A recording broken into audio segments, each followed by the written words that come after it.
अस्सलामु अलैकुम वरहमतुल्लाहि वबरकातुह। मोहतरम भाइयों, बुज़ुर्गों, दोस्तों, ये हमारा इस्लाह मुआशरा का 1277वां सबक है। मोहतरम दोस्तों, मामूली सा झगड़ा, बच्चे क्रिकेट खेल रहे हैं, बच्चे हैं, बच्चों में लड़ाई झगड़े होते रहते हैं। माँ बाप का काम नहीं है बच्चों के मामलात में इंटरफेयर करना और दखल देना, क्योंकि मैंने ऐसे अक्सर बच्चे देखा हूँ कि जिन बच्चों के लड़ाई झगड़ों की वजह से माँ बाप में लड़ाई झगड़े हो जाते हैं, मारा मारी हो जाती है, कोर्ट कचहरी हो जाती है और वो बच्चे वापस से दूसरे दिन मिल जाते हैं। फिर वापस से वो बच्चे एक दूसरे से खेलना शुरू कर देते हैं और माँ बाप में दुश्मनियाँ हो जाती हैं। तो माँ बाप ने ये चीज़ों को अवॉइड करना चाहिए। बच्चों का छोटा सा मामूली झगड़ा, अब्बा जान रिवॉल्वर लेके निकल गए, लोगों पे अंधाधुंध फायरिंग की, 3 लोग ज़ख्मी हो गए, एक साहब की कल जान चली गई। इन्ना लिल्लाहि व इन्ना इलैहि राजिऊन।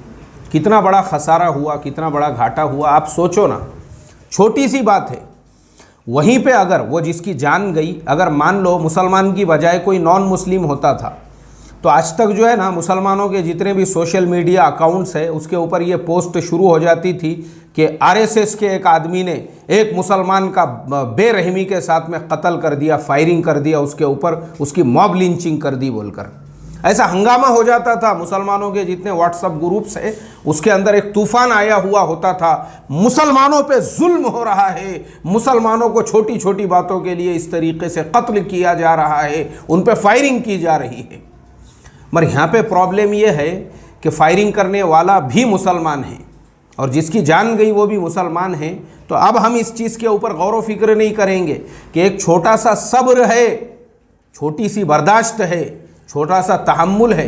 अगर वो सब्र कर लेते, बर्दाश्त कर लेते, तहम्मुल कर लेते और मामूली बात पर से लड़ाई झगड़े को अवॉइड करते, तो ये नौबत नहीं आती थी। 2 घर के चिराग बुझ गए इसकी वजह से, ये नौबत नहीं आती थी। इसीलिए मैं हमेशा जो कहता हूँ कि अल्लाह के नबी सल्लल्लाहु अलैहि वसल्लम की जो सुन्नतें हैं, हमको कौन सी सुन्नतें पता है? केला कैसे खाना चाहिए, ये सुन्नत हमको पता है। मैं लाइव मजलिस ले रहा हूँ, मैंने पानी की बोतल है मेरे पास, मैं कभी कभी 1-2 घूंट पानी पीते रहता हूँ।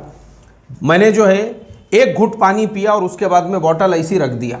फ़ौरन इमीडिएटली मुझे एक साहब का मैसेज आ गया, पानी 3 सांस में पीना सुन्नत है, आपने तो 1 ही घूंट में पी लिए। मतलब मैंने 1 घूंट पिया रे, मुझे 1 घूंट पीना है, पूरी बोतल नहीं पीना है 1 सांस में, फौरन। यानी ये सुन्नत हमको पता है, लेकिन वो सुन्नत हमको पता नहीं है कि अल्लाह के नबी सल्लल्लाहु अलैहि वसल्लम ने हमको जो बर्दाश्त की तालीम दी है, सब्र की तालीम दी है, तहम्मुल की तालीम दी है, वो सुन्नतें मालूम ही नहीं है हमको। हमने तो खाली इसको सुन्नत समझा हुआ है। और जबकि सीरत में सबसे बड़ी सुन्नत है ये। ग़ज़वा बदर के मौके पर अल्लाह के नबी मक्का नहीं गए थे लड़ने के लिए, बल्कि मक्के वाले अपनी पूरी जमात, पूरा काफिला लेके उन्होंने मदीना के ऊपर अटैक किया था। तब अल्लाह के नबी को अपने डिफेंस में बाहर निकलना पड़ा। ग़ज़वा उहद में मक्का से पूरी जमात लेकर मदीना के ऊपर इन्होंने आके अटैक किया, अल्लाह के नबी को बाहर निकलना पड़ा। वो उहद का पहाड़ जहाँ पे ये लड़ाई हुई थी, आज मदीना सिटी के बिल्कुल बीचों बीच है। वो मस्जिद नबवी के सामने से नज़र आता है। वो ग़ज़वा खंदक में अल्लाह के नबी नहीं निकले बाहर, बल्कि अल्लाह के नबी सल्लल्लाहु अलैहि वसल्लम पे इन्होंने 18,000 का पूरा एक यूनाइटेड फ्रंट बना के मदीने पे अटैक किया। अल्लाह के नबी को अपनी हिफाजत के लिए और सहाबा की हिफाजत के लिए वो खंदक खुदवानी पड़ी। वहाँ पे भी आपने जो है डिफेंस वाली लड़ाई लड़ी। तो पता ये चला अल्लाह के नबी की सबसे बड़ी सुन्नत है लड़ाई को, झगड़ों को अवॉइड करके मसाइल को बातचीत के ज़रिए से हल करना। ये हमारी सीरत में है। देखो आप अल्लाह के नबी की सीरत पढ़ेंगे तो पता चलेगा ना। हमको तो सीरत के नाम पे खाली मीठा खाना, बिरयानी पकाना और अपने महलों में फरारे लगाना, वही वाली सीरत हमको पता है। ये सीरत हमको कहाँ पता है? सीरत अगर हमारी ज़िंदगी में होती थी, सुन्नतें अगर हमारी ज़िंदगी में होती थी, तो आज इतने ज़लीलो ख़ार नहीं होते थे इस मुल्क के अंदर। सीरत नहीं है बोल के तो ये मसाइल है ना कि क्रिकेट के छोटे से झगड़े के ऊपर रिवॉल्वर लेके रोड पे, रास्ते पे निकल गए। अरे ये सुन्नतें लाओ अपनी ज़िंदगी में। और मैं आपको बताता हूँ कि ये सुन्नतें जिन लोगों ने अपनी ज़िंदगी में इन सुन्नतों को इख्तियार किया, इसके फ़ायदे देखो आप। सब्र करना है, तहम्मुल करना है, बर्दाश्त करना है और लड़ाई झगड़ों को अवॉइड करना है। हमारे अंदर नहीं, लेकिन जो हमारे बिरादरान वतन हैं उनके अंदर आपको ये सिफत मिलेगी। एक बरहमन मेरा दोस्त, हम लोग साथ में काम करते थे, उसने रिज़ाइन कर दिया काम पर से। तो अचानक एक दिन मेरी उसकी अचानक में अकेले में मुलाकात हुई। जो पीरियड होता है दरमियान के अंदर, नोटिस पीरियड, उस दरमियान में एक 15-20 दिन का गैप होता है। उसी दरमियान एक दिन हमारी दोनों की मुलाकात हो गई, जो हम दोनों ही थे, तीसरा कोई नहीं था। तो फिर मैंने अकेले में उनसे पूछा, मैं बोला सर मेरे समझ में नहीं आ रहा है, आपको इतना बेहतरीन सैलरी पैकेज है, सारी चीज़ें हैं, सारी फैसिलिटीज़ है, आप इतने पुराने हैं, उसके बावजूद आपने रिज़ाइन किए।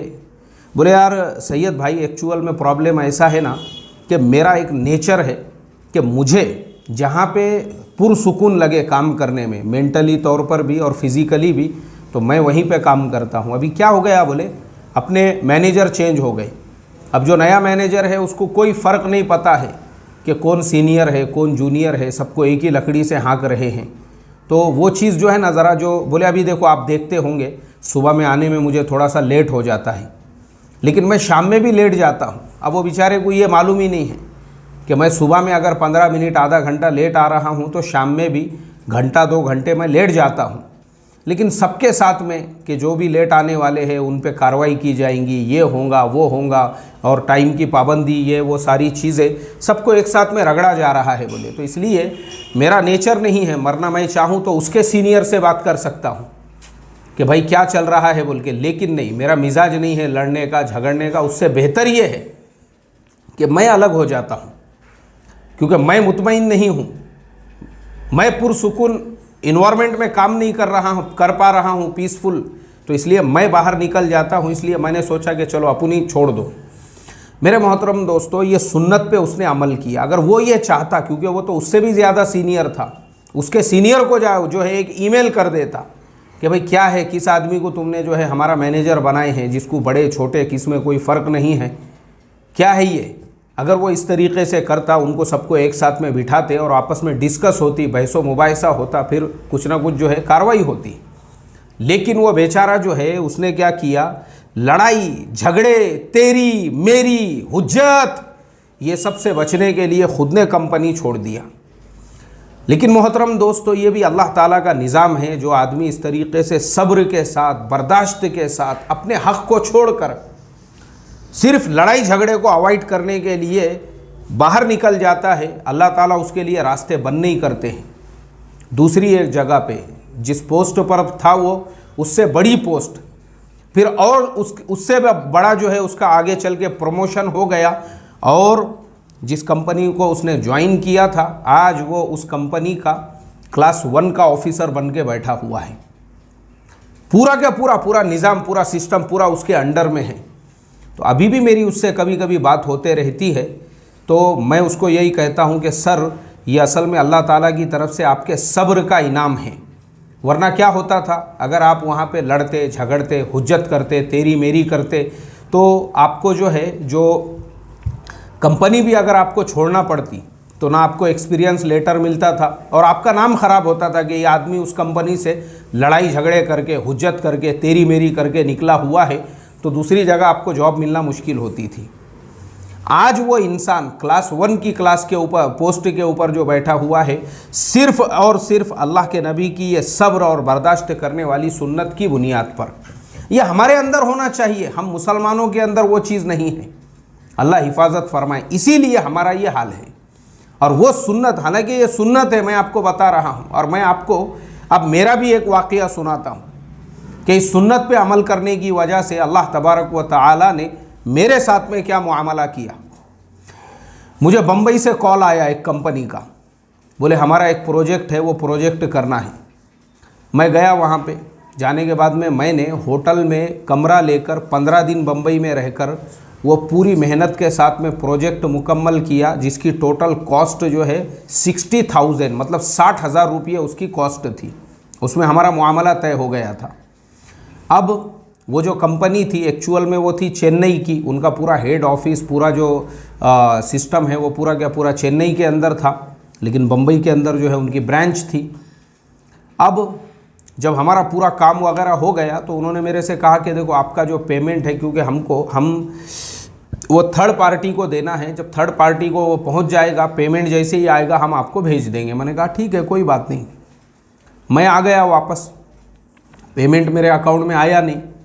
15 दिन हो गए, महीना हो गया। 1-2 बार मैंने उनसे ईमेल पे बातचीत किया, फिर कॉल पे बातचीत किया, तो उन्होंने बोले एक्चुअल में आपका जो प्रोजेक्ट था वो सामने वाले कंपनी ने जो है उसको रिजेक्ट कर दिया, इस वजह से वो पेमेंट मिला नहीं, और वो पेमेंट जब तक मिलता नहीं हम आपको देते नहीं। खैर 6 महीने हो गए, उन्होंने मेरा कुछ पेमेंट दिया नहीं, क्योंकि वो पेमेंट सामने वाले कंपनी से आ चुका था। इन्होंने वो पेमेंट खा गए और हमारा जो मेहनताना था, हमारी जो मजदूरी थी वो हमको दिए नहीं उन्होंने। और जब उन्होंने हमारी मजदूरी, हमारा मेहनताना हमको नहीं दिए तो फिर मैंने उनसे कहा, मैंने कहा भाई मुझे फ़ाइनल बोलो। तो उन्होंने बोले नहीं वो प्रोजेक्ट जो है ना आपका फ़ेल हो गया, इसके लिए पेमेंट ही नहीं मिला। इन्ना लिल्लाहि व इन्ना इलैहि राजिऊन। मेरे मोहतरम दोस्तों, मैं अगर चाहता ना उसी वक्त में, क्योंकि मेरे पास में सारे डॉक्यूमेंट्स ईमेल के अंदर थे, मेरे पास सारा प्रूफ था मैंने जो काम किया, तो मैं जो कोर्ट है उसके ज़रिए से भी अपना पेमेंट उसूल कर सकता था। लेकिन मैंने सोचा, मैंने कहा कि अगर मैं ये सब झंझटों में पड़ूंगा, कोर्ट कचहरी जाना आना, वकील की फ़ीस है, इसके अंदर जो मेरा टाइम वेस्ट होगा उतने टाइम में मैं उतने पैसे कमा सकता हूँ, छोड़ दो। मैंने कहा अब देखो अल्लाह ताला का निज़ाम, हमने सब्र किया, तहम्मुल किया, बर्दाश्त किया। अब चेन्नई के अंदर बारिश आ गई आज से 2-3 साल पहले। ऐसी ख़तरनाक वो बारिश आई जिस बारिश के अंदर वो कंपनी जिसका हमने काम किए थे वो पूरी का पूरी डूब गई। उसके अंदर पूरी कंपनी पत्रों के समेत, उनका जो छत था वो भी डूब गया, पूरा कंप्यूटर, पूरा सर्वर, पूरा सिस्टम, पूरी तरह से कंपनी पानी के अंदर चली गई। अब जो थर्ड पार्टी थी, जो पार्टी का हमने काम करके दिए थे, उन्होंने डायरेक्ट मुझे कॉल किए, क्योंकि ऐसा होता है जब आप किसी का काम कर रहे हैं तो वो अगर थर्ड पार्टी भी है तो उनको सारे डॉक्यूमेंट्स देना पड़ते हैं कि भाई ये आदमी आपका काम कर रहा है। अब थर्ड पार्टी ने मुझे कॉल किया, उन्होंने कहा कि भाई वो इससे पहले आपने प्रोजेक्ट किए थे। मैंने कहा जी हाँ, तो हम आगे भी आपसे काम करवाना चाहते हैं। मैंने कहा यार वो प्रोजेक्ट तो फेल हो गया था, उसके तो पैसे अभी तक मिले नहीं। थर्ड पार्टी वालों ने कहा कि नहीं हमने तो वो बीच वालों को पैसे दे दिए थे, अब उन्होंने आपको नहीं दिए, ये उनकी खियानत है। लेकिन आगे जितना भी काम रहेगा हम डायरेक्ट आपके साथ में करेंगे। मैंने कहा बहुत अच्छी बात है। अब मैं तैयार हो गया काम करने के लिए। उसके बाद में वो कंपनी के साथ में मैंने तकरीबन 4.5 साल तक काम किया। सारे प्रोजेक्ट्स उनके मेरे हाथ में आ गए। और वो जो बीच वाली कंपनी थी जिन्होंने मेरे 60,000 रुपये खा गए थे, उनका नामो निशान भी वहाँ से ख़त्म हो गया, क्योंकि कंपनी डूब गई पूरी पानी के अंदर। तो क्या उनका नामो निशान बाकी रहेगा? ये है अल्लाह तबारक व तआला का निज़ाम। अब मैं अगर उनके साथ में लड़ाई करता, झगड़े करता, कोर्ट कचहरी के मसलों में पड़ता, पैसे तो मिल नहीं सकते थे क्योंकि कंपनी खुद पूरी का पूरी तरह से बर्बाद हो गई। उल्टा मेरी एनर्जी, मेरे पैसे बर्बाद होते थे, और ये इतना बड़ा जो 4.5 साल का मुझे काम मिला हुआ है वो काम नहीं मिलता था। तो ये निज़ाम है अल्लाह ताला का, सब्र करने का, बर्दाश्त करने का, तहम्मुल करने का। ये सुन्नत आज हमारे ज़माने में मुसलमानों के अंदर आना ज़रूरी है। हम जो वक्ती तौर पे फ़ायदा देखते हैं कि मुझे अभी फ़ायदा हो जाना चाहिए, अभी मैं सामने वाले को कैसे जलील करूं, सामने वाले को कैसे मैं बताऊं मैं कैसा ताकत वाला हूं, तो असल में ये अपनी ताकत बताना नहीं होता है, ये अपनी बुज़दिली बताना होता है कि तू कितना बड़ा बुज़दिल है, तू कितना बड़ा नामर्द है, तू कितना बड़ा कमज़ोर है। ये नामर्दानगी, अपनी कमज़ोरी, अपनी बुज़दिली बताना है ये। क्योंकि मर्द, ताकतवर और पावरफुल इंसान वो होता है जो बर्दाश्त करता है और ये सब चीज़ों को अवॉइड करता है, जैसे अल्लाह के नबी सल्लल्लाहु अलैहि वसल्लम ने करके बताया हमको। सब चीज़ों को अवॉइड किया अल्लाह के नबी ने, उनकी सारी शर्तों को मान लिया, कबूल किया, और अल्लाह ताला ने आपको जो है फ़तह मक्का वो तोहफ़े की शक्ल में अता किया। तो मैं ये पूरे आज के सबक का ख़ुलासा यही है, बर्दाश्त करना सीखो, सब्र करना सीखो, और ये जो छोटे छोटे लड़ाई झगड़े हैं मामूली, इनको अवॉइड करना सीखो और कामयाबी और तरक्की की तरफ देखना सीखो, तो इंशाअल्लाह कामयाबी आपके कदम चूमेंगी। अल्लाह अमल की तौफीक अता फ़रमाए। अस्सलामु अलैकुम व रहमतुल्लाहि व बरकातुहू।